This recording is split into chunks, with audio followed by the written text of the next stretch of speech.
Hello and welcome, history fans, to History Play-by-Play. Today we talk about the failed first government of the United States, the Articles of Confederation. In all alone. Dangle, shot. He scores! Everyone loves to think that America was simply birthed into existence and everything has been amazing ever since. No, not even at the beginning. Revolutions are extremely difficult. We were among the first, and even we had a failure to start out with, the Articles of Confederation. So let's talk about it, and let's set the scene by first saying that this is the current situation, that we have land reaching out to the Mississippi, we have some issues with the Spanish to the south, not everything is clear with the British north and to the, well, I guess that was Spanish Louisiana at that point. Anyways, we have a lot of land and we got to figure out, okay, we've set forth all of these great ideas in the Declaration of Independence. Now what do we do with it? What does that mean? And I always introduce all of this to my students by pointing out some very basic ideas, some very basic title screens. And I just simply set this and say, okay, what do you see? What's the problem? What doesn't make sense here? And eventually it comes to the dates. George Washington, first president of the United States, but he didn't start till 1789.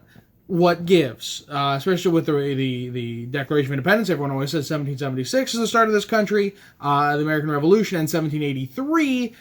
Well, what happened in the meantime? Why isn't George Washington much earlier than that when we think of 1776 and July 4th, and that's the start of our country, and George Washington, the gap? Well, it turns out that there's a lot of presidents before that. Okay, this is more or less something that people who want to sound smart or want to try and trick their friends, or you just do it to try and break up some basic notions. I know I like to look at the know-it-alls and be like, oh yeah, who's the first president? George Washington? Wrong! There were 10 presidents under the Articles of Confederation, first starting with Samuel Huntington, and you see them, the list of them there. The Articles of Confederation had a president of the Congress. Not president of the United States, so technically not the same thing, but they were the head of Congress and therefore the closest thing to an executive we had. And they did have some power. It's not a lot, but hey, the whole government didn't have a lot of power. So there were 10 presidents before George Washington. They were not presidents of the United States. They were not presidents under the Constitution. Technically speaking, George Washington is the first president under the Constitution or of this current nation. But you got to consider that we had a failed government before that. So if you haven't gotten this by now, the Articles of Confederation are the first government of the United States. And that's an actual picture of it. It's a weird way to start a letter. It's not catchy. And what it is as a definition, if you want just, okay, Mr. B, where's the definition? This is a loose league of friendship. It is to try and make it so that all of these states, which are independent states, are bound together in a league of friendship. Not a solid nation, not an overarching governing body with any real power. In fact, that's the whole problem. No state wanted to be told by any other state what to do. And, I mean, think about it. That we just threw off a tyrannical British government that had too much power and told us what to do. And Americans have always been very American, that we don't like to be told what to do. So we got rid of that. So are we going to put in a strong government that tells us what to do? No. I mean, logically speaking, this made sense as the response following the revolution. But it has a lot of problems. Congress has no power to collect taxes, so the government has no money. We'll talk about the tax. Well, okay. So the tax system was that it asked the states for money, and the states were to collect that from the citizens and pay. But there was nothing binding about any of that. So it was like, hey, New York, you want to pay us some money so we can run the government? And New York could just be like, no, I don't have it. Sorry. And there's You just say, oh, okay, we'll ask again later, and that's it. And so Congress had no money to do anything on a national basis. Anything that happened between states, if you wanted to build a road between states, if you wanted to build a harbor somewhere that would benefit multiple states, but was only in one state, you probably weren't going to get the money to do it. Could not regulate interstate or foreign trade. States were making deals with other countries on their own, and you would get competition between states. New York and Virginia, or New York and Massachusetts, could compete with each other for French goods, and that is bad for American business if we're going to keep underselling ourselves. Congress had no way to enforce national laws. Again, it could ask the states, and the states could be very quick to go, yeah, no, we're not. We don't like that law, so we're not going to follow it. And that's it. 9 of 13 states were required to pass any laws. And again, those laws don't have much teeth anyways. And to pass an amendment to make a significant change, you needed all 13 states. I always pose, okay, so if you were going out you're hanging out with friends, it's time to go get something to eat, how often do you actually agree on where to go? How often do 3 or 4 actually agree on the same place to go? And it's not, before you even get into conversation, everyone's just, yep, we're going here. That's the problem. How do you get 9 out of 13 states to agree on anything when the states have very different issues and very different mentalities and very different histories already? The needs of each state are very different. Amendment, there was no executive branch. We said there was a president of the Congress, but that's it. The president does play a key role in trying to basically set the national course. The president isn't in charge of a lot of policy. Enforcement is how it's written in the Constitution. But really and truly, the president kind of dictates, okay, where should we be headed as a nation? And Congress more or less tries to fill those things in. And there was no national court system. So if there were issues between states, oh well. So things it did accomplish. It's few and far between. It made the Great Seal of the United States. That's fun. The Northwest Ordinance set the format for how territories become states. They would carve up territories and they set the numbers for, okay, when does land become a territory? When does a territory become a state? It also sets no slavery, which they tried to fill in Wilmot Proviso and such later on when it came closer and closer to the Civil War. But that's what the Articles did. That's about it. The actual text, it's a very, very long document and it is extremely of the time. It doesn't have the verve that the Declaration of Independence had.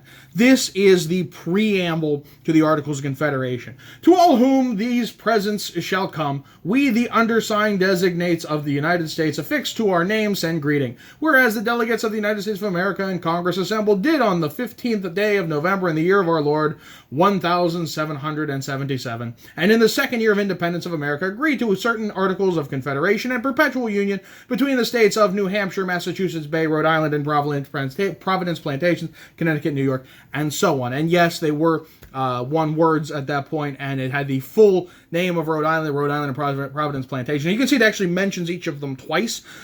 No one needs that. No one needs that. It was certainly not catchy. To all whom was the big thing at the start. Like, what is this, a nasty letter? Like, come on, people.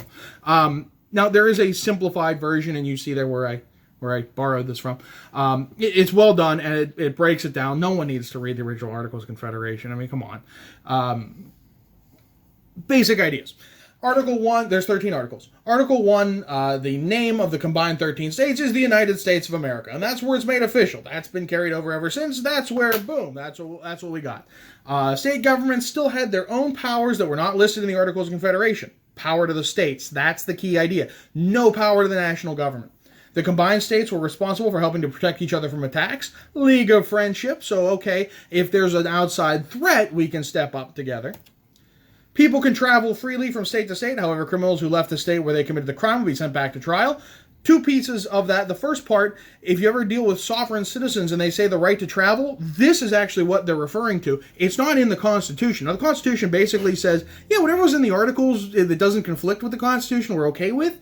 And it doesn't, I don't even expressly says that, but legal standpoint, that's the precedence that's been going.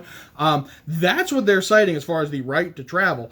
It says nothing about automobiles or the rights of licensure and insurance and so on. I digress. And it also says that you're not going to have to if you commit a murder in Massachusetts, you can't run to Rhode Island and be fine. No, there's extradition and the law carries throughout. That's Article 4. Article 5 creates the Congress. Here's the interesting thing. In all of this law, they said you needed 9 of 13 states. Every state had one vote. There were different numbers of delegates from each state. Bigger states with more population had more delegates, but those delegates all cast collectively one vote. So whether Virginia had 7 delegates or 2, they cast one vote. And that one vote is the same vote as the 2 people in Delaware casting their one vote. That's a weird compromise to come to, I guess, that you have to debate on what's your state's decision, but that's rife with problems. But interesting. I run a simulation of this in class, and it shows just how absurd and how little this actually works. Central government is responsible for working with other countries, trade agreements, declaring war. This was trying to pull some of that power away from the states. How much did it actually work? States could choose their own military leaders. There was no national army. It wasn't around for this. Okay, yeah, it fought in the Revolution, but it was basically state militias at this point. And I'm sure there's someone who can correct me in the comments on so the Army, U.S. Army still says 1777, I think. 1775 as their starting date. And then I guess it picks back up. I probably need to do some research on this. I've never had to get that deep into it. Anyways, state militias are state militias. That's what it's saying. And each state government had to raise money to give to the new central government. But again, there's no power to enforce it. Okay, it's a nice rule. Use it. Good luck. Only the central government had the power to declare war and make peace. Again, there's a lot of things of good luck enforcing this. It created a committee so that it could work when Congress wasn't in session. That's not important. Article 11, I think, is fun. If Canada wants to join the United States, we will welcome them. We were still in that, hey, Canada just really, really wants to join us. We just got to go up there and liberate them. No, they didn't. And we would find out for sure in the War of 1812. So the new aggregation agreed to pay for earlier war debts. That's important as far as being recognized by other countries. You can't just say, no, that's the rebellion. You got to build a rebellion. Oh, they're not around anymore? Well, that sucks. Too bad. And declare that the Articles of Confederation were forever and could only be changed by the Congress of Confederation and if all the states agreed. There was a little bit of finessing that 9 of 13 states needed to ratify the Constitution before it counted. But that Articles of Confederation were forever is actually the basis for why, following the Civil War, the Supreme Court said that secession is not a thing. I mean, the Civil War decided that first, but on a legal basis, they actually went back to the Articles of Confederation, and that's where all that comes from. So that's that's it. That's the entire start of government, and it's pretty bare bones. And even then, the things that are listed, there are no means of enforcing it. There are no fines that can be levied. There is no coercion to push states to listen to these things. It had no teeth, and all of that is going to be a major, major problem